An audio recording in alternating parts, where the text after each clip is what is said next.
Guys, welcome to another adventure. I've done a couple of things since the last episode, mainly up here near the harbour entrance from the mountain.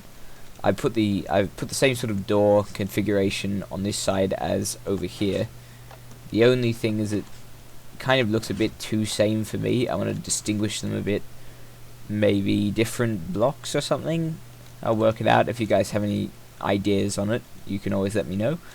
So it just works the same as the other side, and it cleans it up a bit.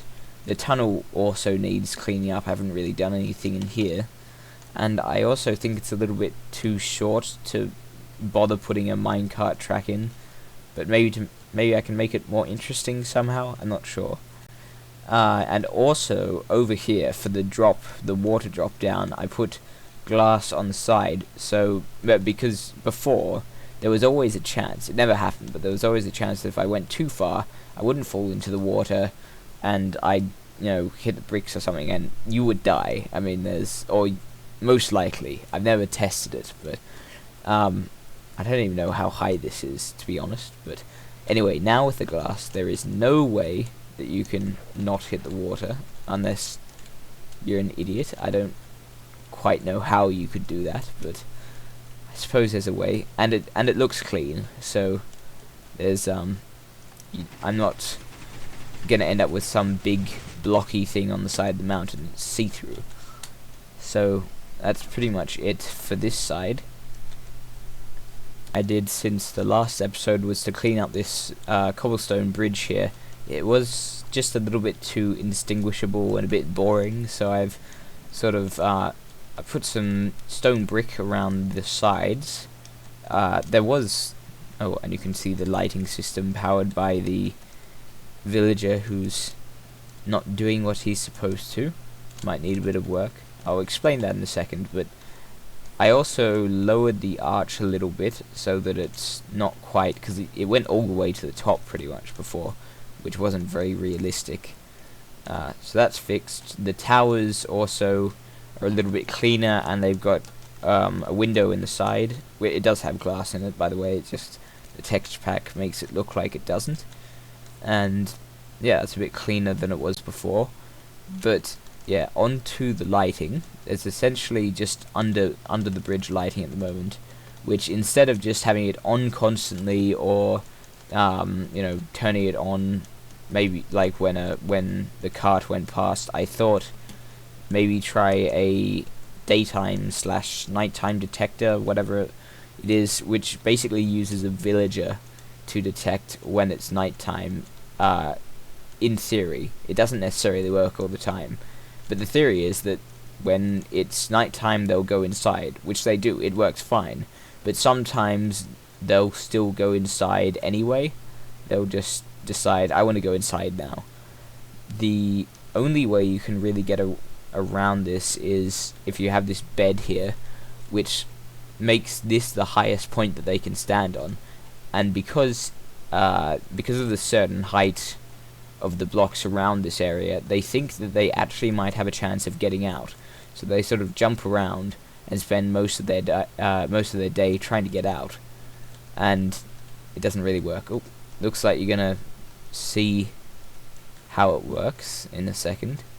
So when it's... I'm not quite sure. It's pretty much just before the sun sets. He goes in, and the lights come on. I'll just put the lighting... Oops. Put the brightness down a little bit. Not all the way down to moody, because the video already... There you go.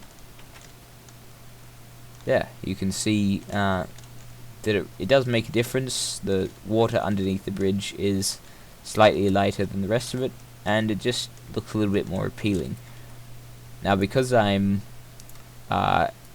playing the game and you guys are watching the video, I can't quite tell exactly what brightness you guys will be seeing, because it's slightly different between video and what I'm actually seeing right now. So hopefully that's given you an idea of the effect of that lighting. And it works pretty well. It's just, if there's a better way to get the nighttime, daytime detector to work, then I'll obviously update this system. I've heard that in the new snapshots they've been messing around with currencies and trading with the villagers, and they're essentially adding a sort of emerald thing which you can trade with them and get things like glistering melons. I think you can get armor, various different things. Oh, hang on. That track's a bit skew-if because I was transporting the villager up there to use in the detector. Hang on, let's fix that now. So, effectively, that means that you'll be able to trade with the villagers and they'll have a bit more of a use than they did before. So, because they're bringing that in soon, I don't want all of my villagers to die. Now, I'm not often playing on a I'm often playing on peaceful on this because it's more of a building map than say my hardcore series, so it's not a huge issue. But later, if I'm doing a lot more on hard, I definitely don't want what happened there. Oh yeah, I did that, didn't I? I definitely don't want any of the villagers to die, because then it will really lower my prospects of doing any actual trading with them. So what I want to do now is to make it a little bit safer than it was before. I mean, I've done this before I've done it before by putting additional lighting like these glowstone lamps around, and it kind of works. But to be absolutely sure that this village is protected properly, I want to do a similar automatic lighting system as I have on the bridge and hope it actually works, and basically have the village lit up a lot more, and then possibly have some sort of fencing around it, like a sort of village fence, trying to stop zombies getting in. And then I'll have to do some testing to see where there are dark patches, where they can spawn, and fix that up. So that's basically what I'm going to be doing today, and we're going to go and build this daytime nighttime detector now. I'll just work out where's the best spot for it, and you guys will see how you make them, or at least the way I've used. There are different ways of doing it. Especially there are ways where you use sort of 4 different villages, and they're a lot more efficient. But this way is the easiest and seems to be not that bad compared to the very large systems. Now, before I start building the daytime, nighttime / nighttime detector, I'll just note that there's the older sort of type of detector which uses water. I think it was popularized by Etho, and I could use that, but the best way is to make sure that works properly is by hooking a lot of them up together. And I haven't actually really tested it myself, so if I'm having issues with the villager type, then apart from the fact that it's essentially slavery, then I'll go with the water one, or I'll try it out, and we'll just see what happens. But for the most part, I'm using the villager one, and I think maybe the best place to do it would probably be around here somewhere. I reckon it's sort of close-ish to the center of the town, but not too close. Maybe here. I don't know. If I clear some land, that might be the easiest way. Okay, this is probably the best place. So, we want it 2 deep. I'm not quite sure how long it is. It's 1, 2 for the bed, plus the oh god, what it's called? Pressure plate. Sorry, mind blank. Pressure plate there. Then there's a gap of 2, I believe. Then another pressure plate. Then this here would be the door. Now, just need some dirt.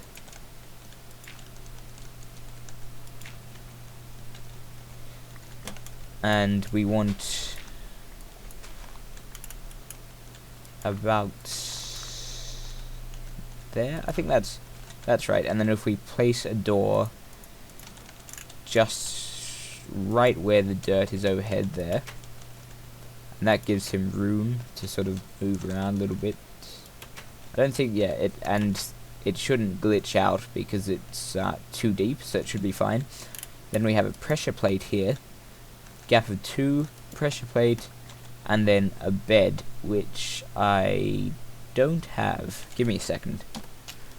Okay, so because of all of the sheep in the area, it wasn't really too difficult to make a bed, and I'll just put it into place. Yeah, so this is pretty much the exterior of it. The next thing to do, that is kind of annoying. The next thing to do is all of the wiring underneath, which it's really not that difficult, but I'll show you guys how to do that now.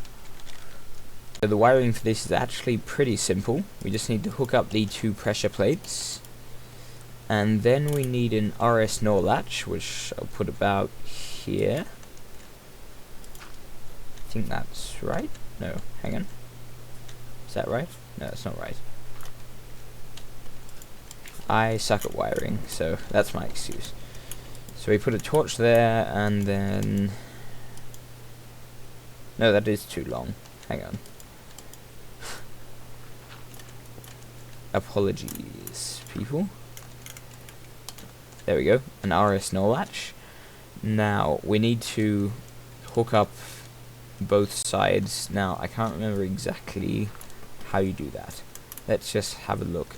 I think if I stick this one on there, and then this one, if this one comes over here and into there.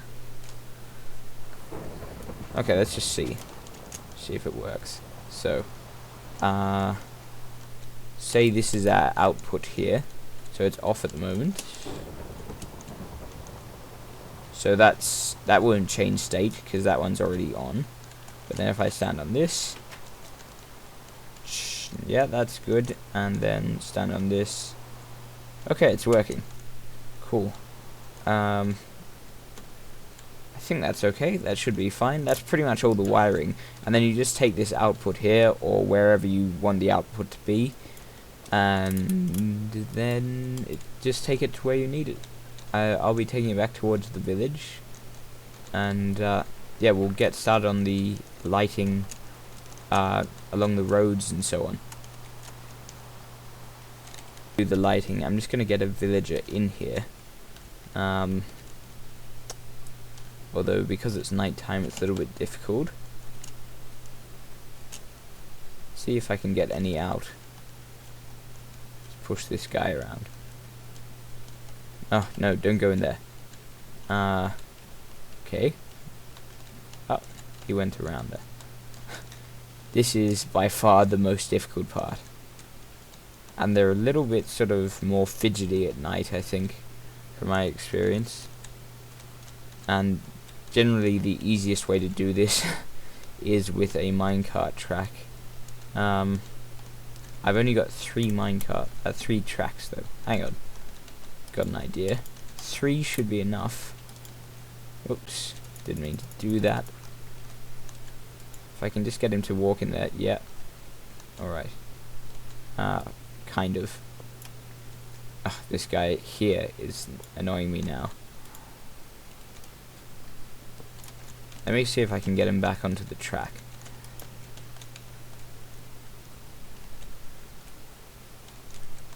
Okay. Now we just take him along.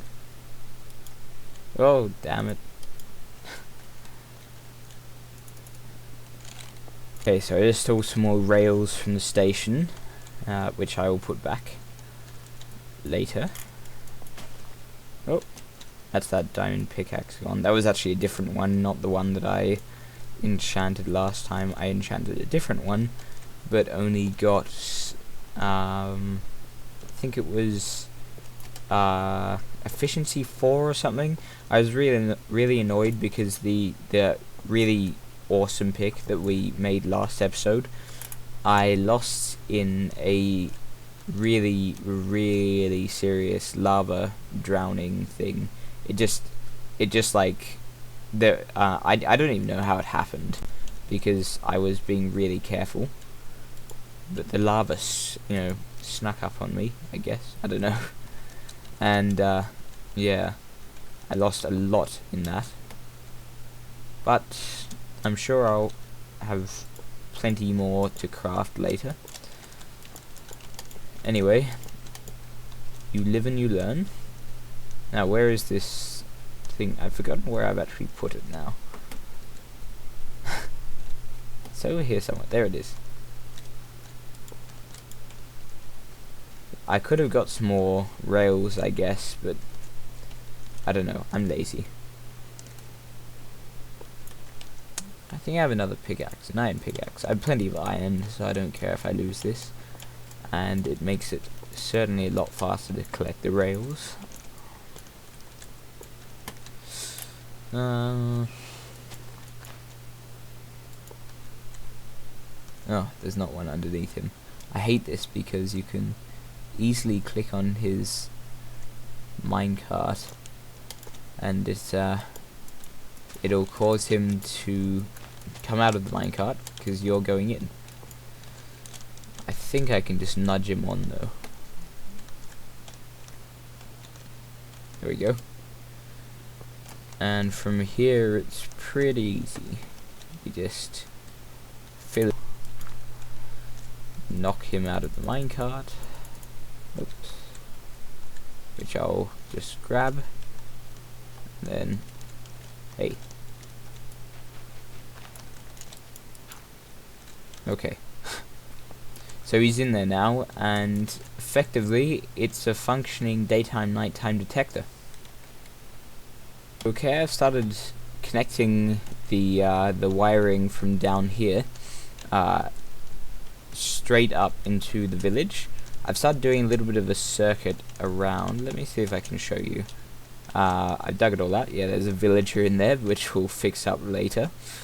And essentially, I think we'll be able to do this properly. Have to work it out. Anyway, it goes all the way around here and up to here. Is there another villager in there? Or was I just looking at something? It goes up to here so far. I mean, I would go further. I just want to quickly show you guys what sort of wiring I'll be using and so on.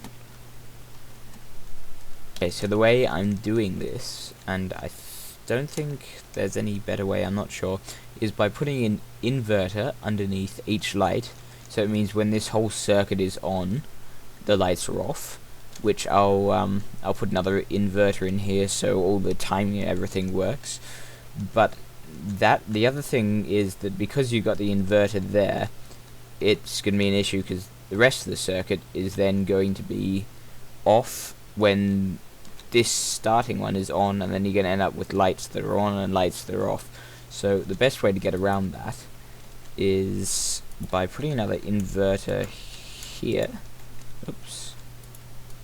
Actually, no, it'll need to go one further along. This is why I've left a fairly reasonable gap in between them.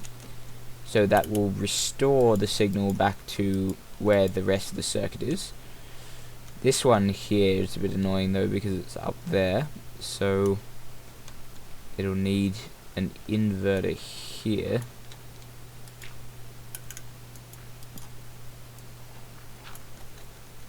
Which means I'm going to need to do some readjustment. And I can't actually even get out of here.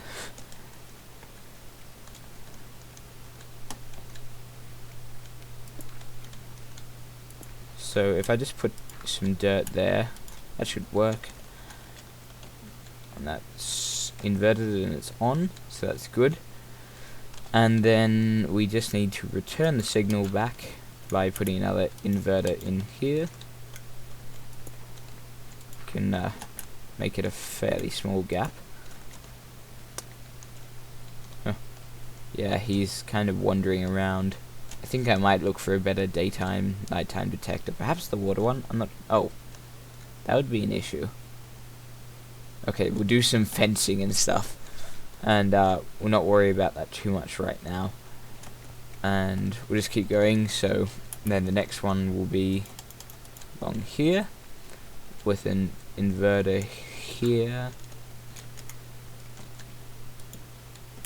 and then another inverter here. I'm sure there's a much better way of doing it. It's just this is the way I do redstone wiring.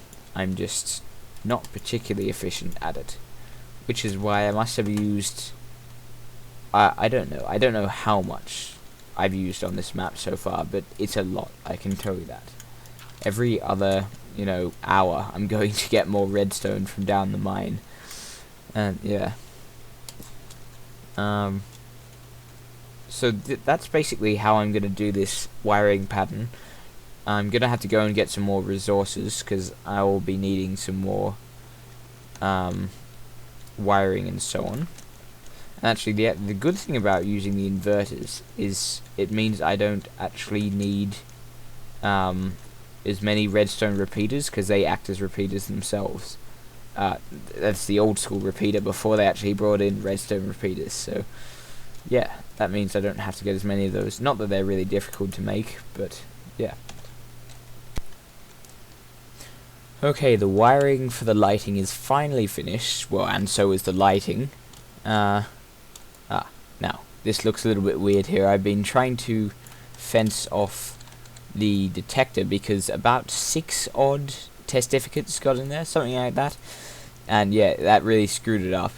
And the reason it looked a little bit weird there was I was trying to get it to work, like, even when it's slightly further away from it. He seems... Ooh, some weird mouse things there. He seems to still want to just go inside and not actually think that he can escape. So I'll have a look at that. It might just be easier to use the water detector system. I'm not sure. Yeah, he seems to be doing it now. Anyway, so I'll just show you where it all runs. It's pretty standard. So it goes along this path. And it goes all the way around, apart from the station. That's the only place I haven't lit up. And I actually need to do some more work on that station because it... Oh yeah, see, he's got inside now. Because the station is really crap. I mean, it's just like a single line at the moment. I'll have to add in some similar systems to my other sort of stations back at the farmhouse and back at the shack. So now it looks like there might be a wiring problem here, probably the same one I've been doing before. Yeah, we'll see. Hang on just a second, guys.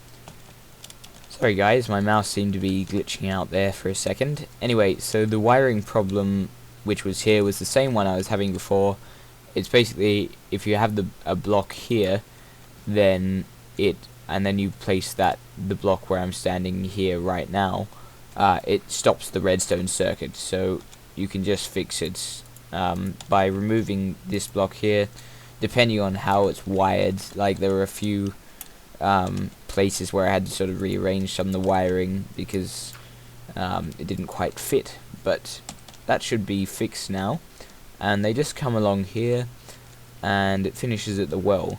In terms of how it's actually wired, it comes from over here, about here I think it is, and it basically just splits off in 2 directions. One direction goes up there and around and down to this light here, and the other direction comes down here.